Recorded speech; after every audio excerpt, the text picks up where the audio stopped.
All right, gonna hit some drivers. TSI 3, 8 degree, A1 setting. Got 3 layers here, 3 layers there. Each one of those is 2 grams. So I got 12 extra grams of lead tape on there. You can see I cleaned the face, no ball marks.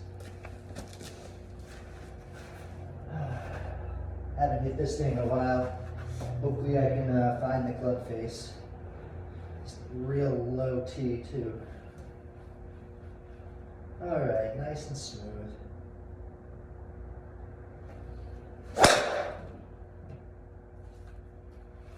Halfway decent. Not bad, especially with that low T. That's the sweet spot right there. Little above center, ever so slightly to the toe. That's where you're gonna find some of your longest drives right there. Basically right between there and the dead center is where I try to strike it. That's my little strike pattern. Little toey is my miss. Usually pretty much center. So basically what I expected.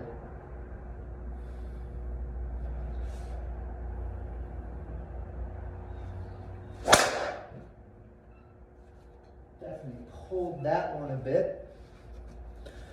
About the same spot. Hair less toey. Right in the center.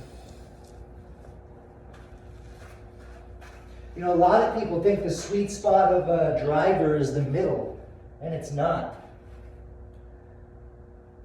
I mean, it changes driver to driver, but it's above the center of the driver. And on most, so if, here.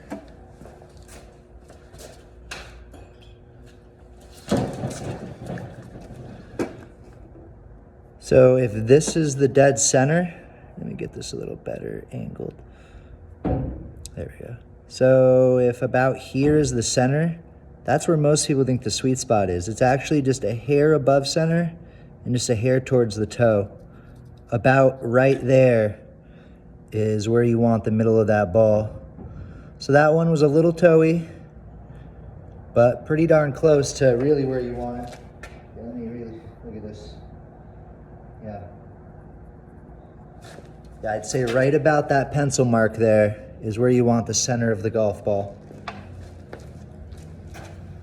It changes a little bit depending on the weight because that moves the center of gravity around, but it's almost always above center at the very least, and most drivers a little bit towards the toe, just a hair.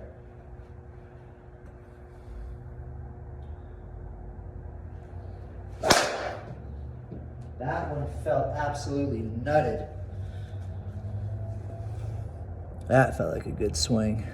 Basically the same spot, just a hair more. This is actually exactly where I was talking about.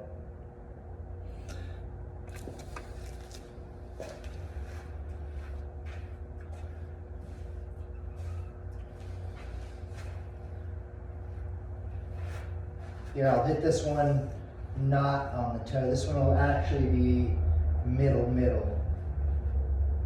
I wish I had the numbers because you could see that it won't go as far, hit in the dead center of the club.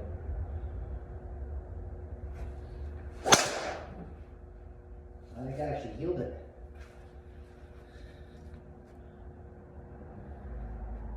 I barely left a ball mark. You can't even see it because that Pro V is right here. About the center, a little healy. Really tried to heal that one. I don't know if you can see it. The whole ball mark's like this. The middle of it's like right there. You can see those other ones.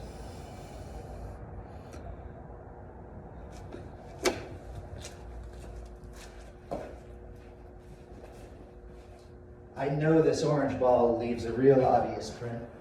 Hit that one. What I've always liked to do is obviously you got, you know, the lines on a golf ball. I don't line them up like putting, but what I'll actually do is blank the top out and put the lines on the side, but perpendicular. That way my driver face, you know, wherever I'm aiming, if I want to aim a little right or a little left, Like that ball is aimed that way, but the lines are perfectly perpendicular to it. So I just line my face up to those lines, instead of like a putting style line. It's just how I've always liked to do it. So this one should be a little left to center of that net, just right of that chipping net. Kind of should basically be at that BMX bike tire.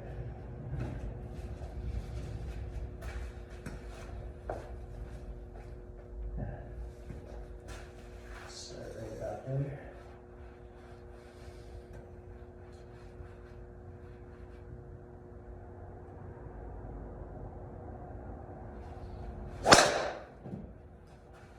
Right over it, a little high. Pretty similar spot. I'm definitely catching them a bit out on the toe. Get over here. Let's see. I don't heel many drivers. I like to favor that toe side. Oh yeah, orange ball. There we go. All right, switching to the pink one.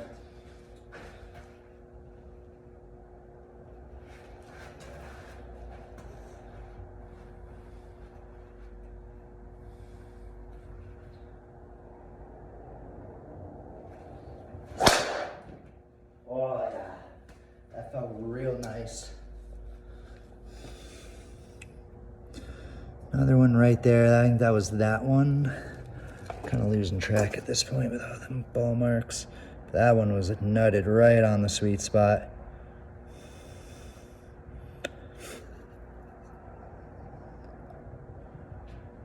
So I'm always saying I'm pretty good at hitting in the center, but if anything, it's a little toey.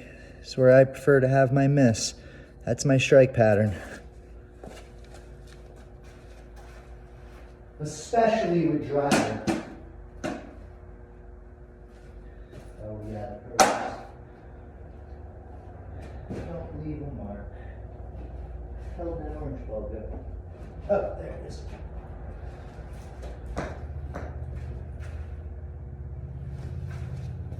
I'll start fresh.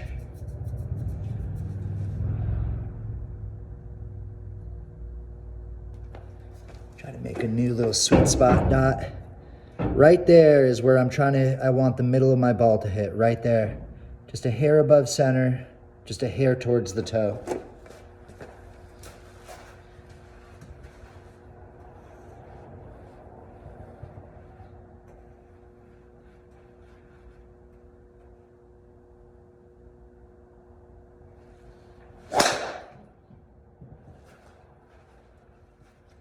Close. I keep towing it just a little more than I'm trying. I mean to. Almost. Just a hair too toey.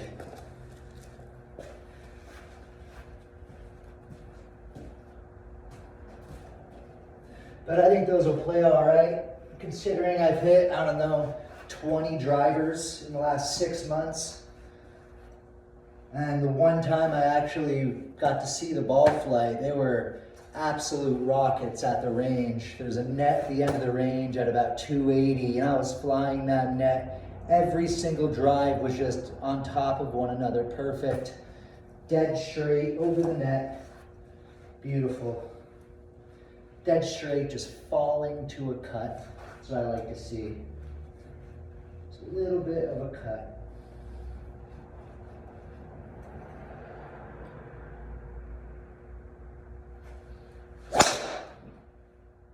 I felt a little thin. Definitely a little thin.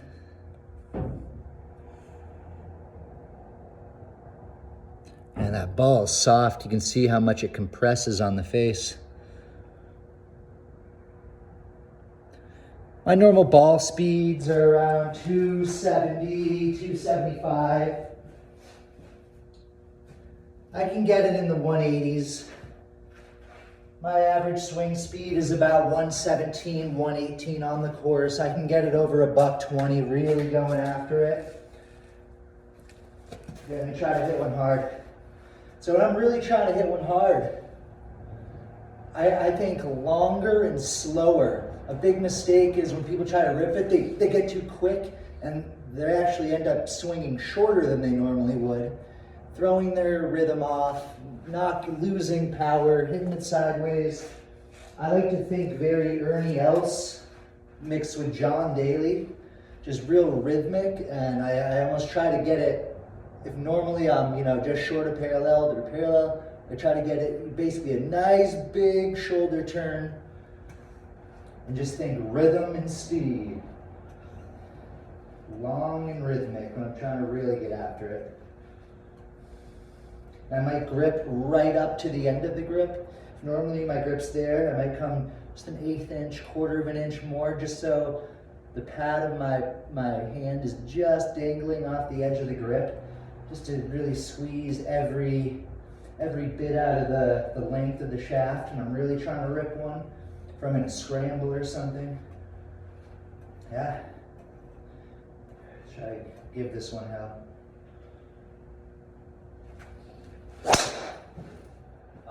Didn't hit it very good. Right over the last one, thin. That's the risk you take when you swing hard at drivers. Not gonna always catch it in the center. You can see how thin that last one was. Try to work around that. All right, pretty clean, start fresh. Still got the little sweet spot.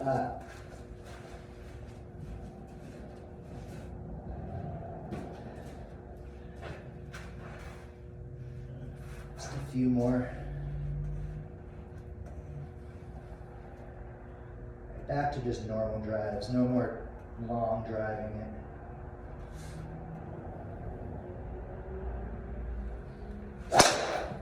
Oh, smother hooked it. Not bad contact, I just felt the face turn right over on me. You can see it was basically right on that sweet spot. I don't know why it didn't leave much more of a ball mark. You can see it, but before it was more obvious. Basically right on that sweet spot mark. I think it's because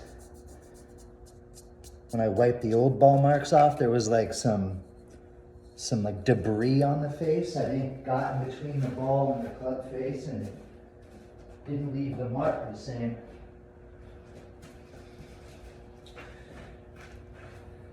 Like some dead skin mixed with some of the cover of the last golf balls I was hitting or something. All right. Nice smooth swing.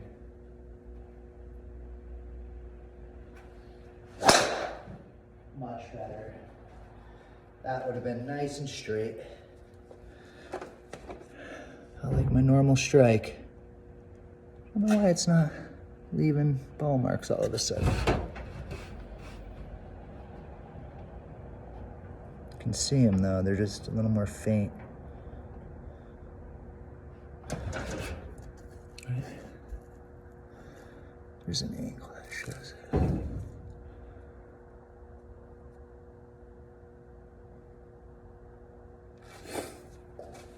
Alright, I think it's enough drivers for today. Some 4-irons. It's got my classic 4-iron. Probably seen it if you've seen any other videos. Clean-ish face. Clean face.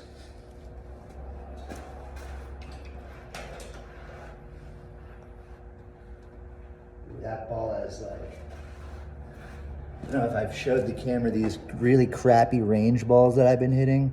They have all sorts of like chunks taken out of them and they're just rock hard. But they leave a real nice imprint on the club face.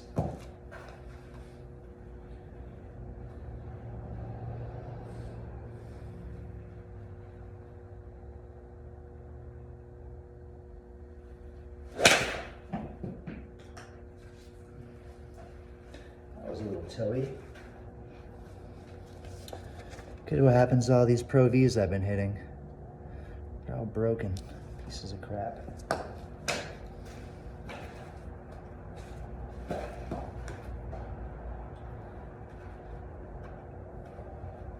don't like hitting a bunch of drivers while practicing. I feel like it throws the rest of my game off. It's easy to practice all the other clubs and then go to driver.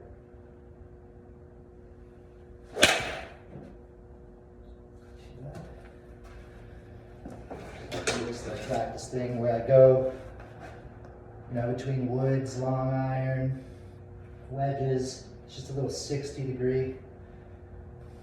With a 60 degree, unless I'm really trying to throw it up in the air, I kind of, with most clubs, I'm kind of getting my weight back on this back foot, my pressure at least, just for a quick second before it kind of transfers back to my front foot as I'm getting the top. But with a wedge, I almost like to just kind of keep my weight planted, heel to middle of my front foot, and just feel like it stays a little bit more in that lead foot. Especially with little 3/4 wedges, it's really more of a chest turn, almost like you're not using as much arms and wrists. Very Steve Stricker type of feel.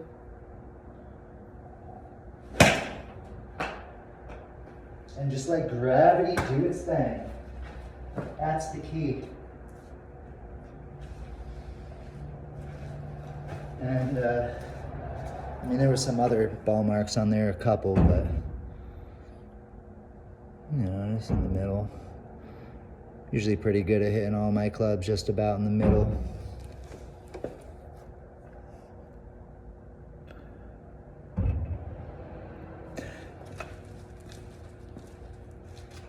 Get good with your wedges. You gotta learn how to throw them off that back foot. Really lean your hands forward, back foot, hands forward. All my weight's basically right in the middle towards my heel, my front foot. Drive down through it. Hit nice little knockdowns with your highest wedge. It's just a little penetrating flight. Then you can bring that up a little bit. Then learn how to throw them forward. Open that face 90 degrees and just pop it straight up in the air. I don't know why people are so afraid of flop shots. They're real easy. This is off a mat is probably about as hard as it gets to hit a flop shot. And because when you're on the grass or in the rough, it's usually teed up a little bit. And with the mat, if you hit it just a fraction fat, it bounces up into the ball. So if you can do flop shots off a mat or off a hard pan, that's where I like to practice. I like to practice flop shots off of downhill lies, off of hard pan, tight lies, the mat. Then everywhere else just seems easy. They're really not hard.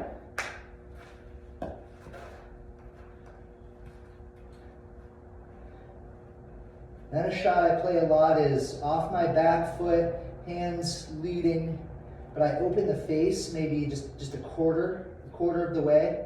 If that's quarter, half, all the way, or 3/4 all the way would be like a flop shot. And think about it, when you open the face like that, you just have to, your hands get a little lower and your body opens. As I'm closing the face, your stance just kind of comes in. And you just got to work. So if I'm here with a flop shot, it's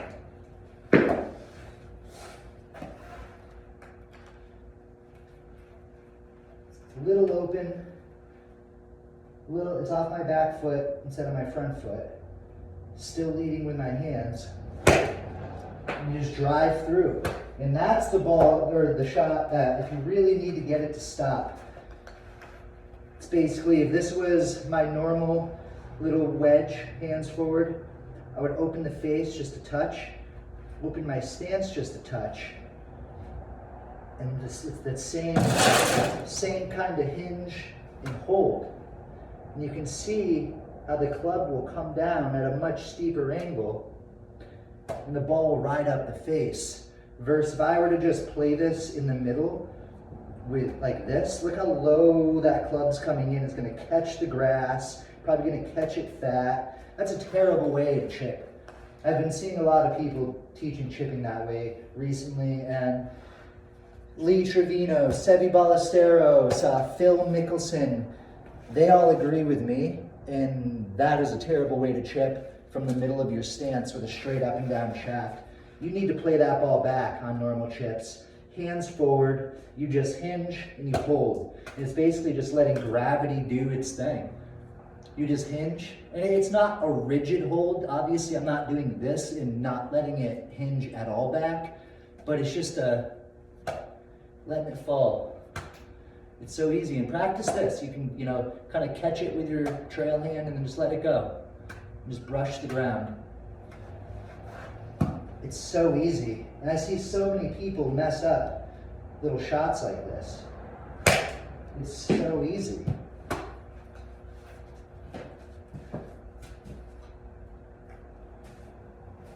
And try to hit your wedges lower. Your little 3/4 to full wedges, the lower you can hit them, the better. I mean, this is a 60 degree, but you should really try to, like that thing would have a ton of spin on it. Probably had the flight of more of a sand wedge because I really trapped it. You can see some more. The thing about flop shots is usually they end up coming more towards the toe, but you can see the flop shots. They make that weird long ball mark there. The rest of them are right there. Yeah, ball striking, and just learn how to, learn how to hit a little draw. Close everything, hood your face, turn it over. It's probably only 75 yards. Little 75-yard draw to kind of chase it back to a pin. Or it's not going to cut very much, but just kind of learn how to put a cut spin on it. If I had to carry it over a bunker, maybe 75 yards or so, and up close, front flag, just over a bunker, I'd probably put a little more cut spin on it. Kind of open everything, open the face a little, and just kind of cut across it and let my hands release a little bit more, kind of this way, the face staying open, and it just puts a little cut spin on it. And it's the same thing. It doesn't matter if it's your 60 degree, your 7-iron, your 5-wood, you just close everything, swing out to the right, draw. Swing to the left with an open face, fade. Find the happy mediums. I think one of the biggest mistakes people make is they just play golf, always just trying to hit it straight, and if you're slicing the ball, learn to hook it. If you're hooking it, learn to slice it. And when you learn how to go in those extreme directions, it's always easier to bring it back and to find the middle. Tiger Woods always talks about nine squares, high, medium, low draws, high, medium, low fades, high, medium, low straight. I did that for a really long time, but now what I actually have in my mind's eye are 12 squares. So it's kind of 6 fades, 6 draws, high, medium, low fades, high, medium, low, big fades, high, medium, low draw, high, medium, low, big draw. Because besides a wedge with wedges, it's never really going perfectly straight. So I'm either trying to play a baby cut or a bigger cut, a baby draw or a big draw, and then the trajectory changes up and down. So in my mind's eye, it's more of a 12 square grid than a 9 square grid. But yeah, I don't know, flop shots. I don't know why people get so scared by them. They're not hard. They take a little bit of practice just to figure out the distance, because I might be going from here to the camera, I might be going 10 yards further, 20 yards further, 30 yards further, and you kind of just get a feel for how much you need to open the face and how much you want to cut the legs out from underneath it versus maybe you don't want to do that as much.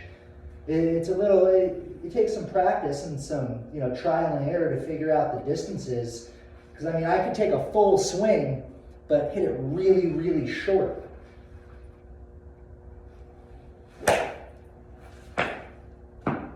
Just cut the legs right out from underneath it.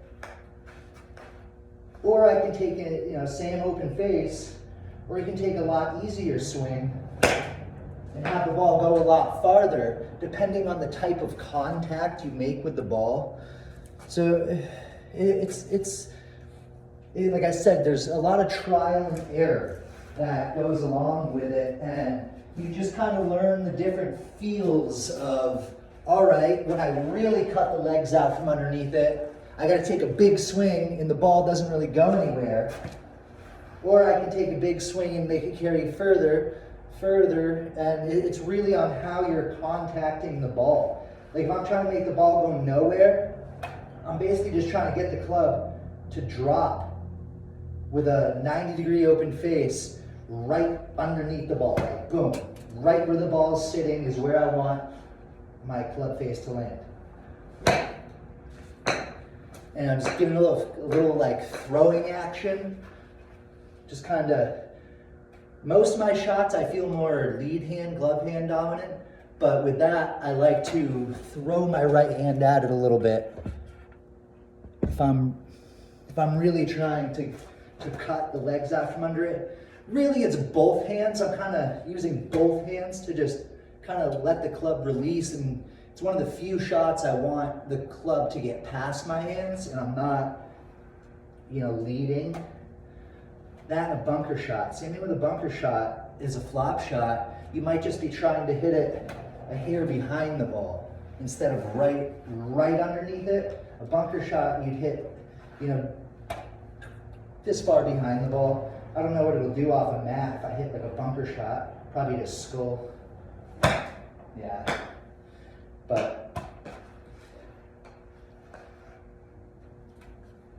when you take practice swings, I see this all the time. People take practice swings, even for chips. And I don't know if you can see really where I'm hitting, but they'll practice swing like this. And it's like the club's hitting over here. And then they set up to it. They practice swing, their club's hitting here. And they set up to it and they got their ball over here. It's like, no, you need to play that thing back. And when I practice swing, I'm trying to hit, it basically right here. If I'm going to play the ball, here, I'm going to try to make my divots about here on my practice swings. I might take 2 or 3, try to hit that exact same spot. Because if you can't do this, if you can't just hit the same spot on the ground, just brushing the grass over and over again, you got no business hitting the ball. Practice hitting the exact same spot on the ground over and over again. Then put a golf ball in the way.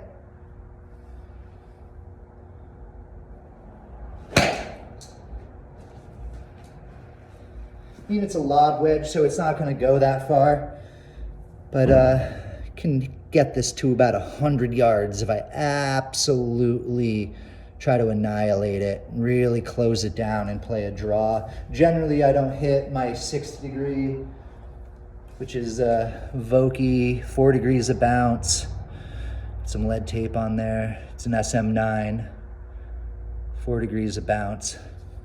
This is one of my few wedges I've had where I didn't do my own custom grind on it. This is just stock.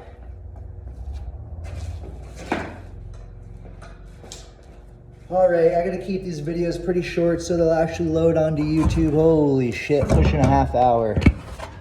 All right, peace out, keep grinding.